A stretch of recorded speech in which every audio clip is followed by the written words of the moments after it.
Ona görə gəlib Fatimə radiyallahu müminə Ömər bin Xattabın qaynanasını istəyəndə Peyğəmbər sallallahu aleyhi ve sellemlə Peyğəmbər sallallahu aleyhi ve sellem Əli bin Əbi Talibin nəyin var? Gördüyünüz bu adam dəfələrlə öz çıxışlarında, müxtəlif mövzularda, çıxışlarında bir mövzuya işarə eləyir və istəyir ki, öz hiyləgərliyi ilə cəmaata bu sözü inandırsın, cəmaata bu sözü qalib etsin ki, doğrudan da bəli, belə bir şey olubdur. Yəni, Həzrəti Zəhra salamullah əleyha Ömər ibn Xattabın qaynanası olubdur. Həzrəti Əli qaynatası olubdur. Bunu inandırmaq istəyir cəmaata. Heç o danışdığı mövzular ki vardı, heç birisinin də əlaqəsi yoxdur Ömər ibn Xattabla Ümmü Kulsumun arasındakı evlilik əfsanəsinə. Heç bir dəxli yoxdur. Hiyləgərlik eləyib və cəmaatı aldatmaq istəyirlər. Sözün əsnasında, ortasında söz qalib etmək istəyirlər. Sözü orada cəmaata inandırmaq istəyirlər. Bu adamlar, yəni bu vahabilər və həmçinin sünnilər öz kitablarında da vardır. Özləri də bunu bilirlər.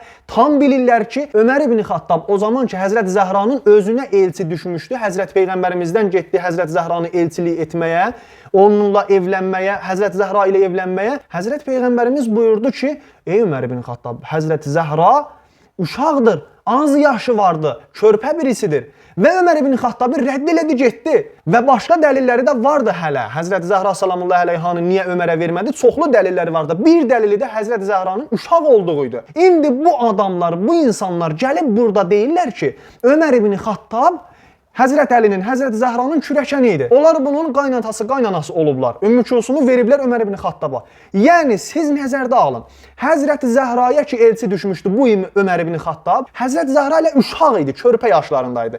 Hələ onun üstündən, o vaxtlarda da Ömər ibn Xattab hələ qoca bir adam idi. Neçə il hələ üstündən keçir və gəlir Ömər ibn Xattab, görün, biraz da yaşı artır, gəlir Həzrət Zəhranın uşağına elçi düşür, qızına elçi düşür. Bunu hansı ağıl qəbul eləyər? Bu bir siyasətdir ki, sünnilər, vəhabilər bu siyasəti işlədirlər və deyərlər ki, yox, Ömər ibn Xattab Həzrət Zəhranı öldürməyibdi. Ömər ibn Xattabla onların arasında heç bir gərginlik yox idi.